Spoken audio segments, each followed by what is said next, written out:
So welcome back to KS educational. मैं सुप्रवीण आप लोगों के साथ यहाँ पर आईबीपीएस पीओ का कैटअप पे डिस्कशन।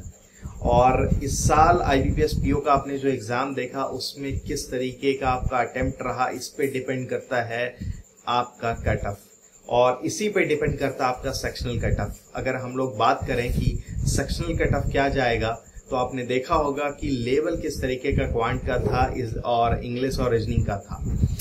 बट हालांकि ये चीज है कि आईबीपीएस एक ऐसा एग्जाम होता है जहां पे जो आपका ये कैलकुलेशन होता है कटअप का वो पैन इंडिया बेसिस पे होता है और ये चीज हम लोग आरआरबी में देखते हैं जब स्टेट वाइज कटअप जाता है। But talking about the IBPS PO pre cutoff this year, we have seen the previous year cutoff also, और उसके बेसिस पे अगर देखा जाए कि इस साल का क्या कटअप जाएगा तो उसका कैलकुलेशन डिपेंड करता है आपके ओवरऑल अटेम्प्ट पे, आपके वैकेंसी पे दिस ईयर। सो इस बार हमने जो अटेम्प्ट देखा वो आपने देखा होगा क्वांट में क्वाइट टफ अटेम्प्ट, और नॉर्मल एवरेज स्टूडेंट जो आपका अटेम्प्ट ले रहे थे that was 17 to 20, 21, 22, not more than this. But some of the student attempted even more than 25 also. That's quite depend upon the practice of that student. But reasoning और English में हमने जो attempt देखा वो on an average आपका English में 20 था और reasoning में सब कोई लगभग 27 to 30 के बीच में attempt किए। ठीक है, तो अब इसके बेसिस पे इस साल का क्या कटअप जाएगा। तो देखो एक चीज और है कि इसका कटअप फाइनली इसके वैकेंसी पे डिपेंड करता है। जो वैकेंसी हमने देखा, अगर मैं एवरेज की बात करूं तो 3000 अप्रॉक्स है, बट जिसमें कि बहुत सारा बैंक अभी तक वैकेंसी रिपोर्ट नहीं किया। Some of the bank started reporting now. तो ये चीज अगर आपके फाइनल वैकेंसी तक जब रिजल्ट आता है उस टाइम तक भी अगर ये पता चलता है तो वहां पर भी आपका इम्पैक्ट होता है। Some time they are calling about 10 times of the student, जितना उनको वैकेंसी होता है उसका 10 टाइम्स अगर अलाउ करते हैं आने के लिए। तो आपका एलिमिनेशन का जो मेथड है ये प्री का, बस आपको ये क्लियर करना होता है इस प्री में। और अब अगर बात करते हैं कि आईबीपीएस पीओ में सेक्शन वाइज अगर कटअप पे पहले बात करें तो आपने देखा होगा क्वांट जिस तरीके का टफ था तो वो टफ सभी के लिए था, इट्स क्वाइट क्लियर। एंड अगर कोई उसमें अटेम्प्ट 17 ले रहा है तो कोई 18 ले रहा है, कोई कुछ उसके बेसिस पे अगर आपने यहाँ पर 7-8 नंबर भी अगर क्लियर बहुत अच्छे से बनाया हुआ है ना तो then your sectional cutoff is about in the safe zone. But यही चीज मैं रीजनिंग पे और इंग्लिश पे बात करूं तो हमें एक चीज ये समझ नहीं आता है that what is 90% accuracy. Some of the comment or even mail I am getting that 90% accuracy I attempted this total number this. What is 90%? I don't know.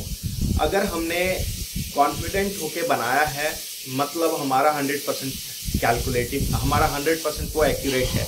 But अगर हम लोग 90% पे बात करते हैं मतलब हमारा जो लेवल है हमारा जो प्रिपरेशन का लेवल है वो माइट भी कम है। और दूसरी बात मैं यहाँ पर कटअप में जाने से पहले ये बता दूं कि जिस दिन हमने ये सोच लिया कि हमें कटअप पे ध्यान नहीं देके बल्कि rather than thinking about the cutoff we have to think on the your mistakes, और जिस दिन वो मिस्टेक्स पे वर्कआउट करना आपने स्टार्ट कर दिया you will clear each and every exam. चलो ये तो एक इम्पॉर्टेंट मैंने फैक्ट आपको बताया। But if you talk about the cutoff this year, so we have seen the SBI cutoff. SBI cutoff was last year हमने क्या देखा, लगभग 1600 वैकेंसी था। तो 1600 वैकेंसी में जो 55 प्लस आपका कटअप रहा, तो इस बार अगर हम लोग आईबीपीएस पीओ में देखें तो ऑन एन एवरेज आपका 3000 वैकेंसी था। तो वैकेंसी में भी हमने ये देखा कि बहुत सारे ऐसे बैंक ने रिपोर्ट करा, बहुत सारे बैंक ने अभी तक नहीं करा। तो जिस तरीके से इस साल का आपका अटेम्प्ट रहा है, नॉर्मली सभी स्टूडेंट का मैंने देखा जो 50 to 60 और 60 to 70 के रेंज में है। बट लगभग 60 to 70 में अगर 40 to 50% स्टूडेंट लाई कर रहे हैं, देन 50 to 60 में आपके लगभग 60 to 70% स्टूडेंट लाई कर रहे हैं। तो मेरा जो ये अनुमान है इस साल का जो आपका कटअप जाएगा प्री का वो more than 50 and less than 51, इसके रेंज में आपका ये कटअप रहेगा। अब ये चीज यहाँ पर बिल्कुल आप ये सोचना अभी छोड़ दें फिलहाल कि कटअप क्या जाएगा। बट हाँ, अगर आपका ये अटेम्प्ट है और more than this, then definitely you are in the very safe zone.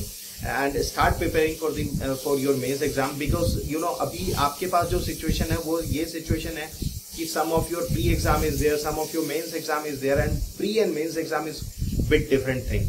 ठीक है, और ये चीज मैंने अपने बहुत सारे वीडियोस में बताया है. स्पीड एंड एक्यूरेसी बहुत जरूरी है आपके बैंकिंग के एग्जाम के लिए. And speed is for your pre exam and where knowledge is all about the mains exam. तो जो अभी हमारे पास मेंस का एग्जाम है, that is highly depend upon your knowledge.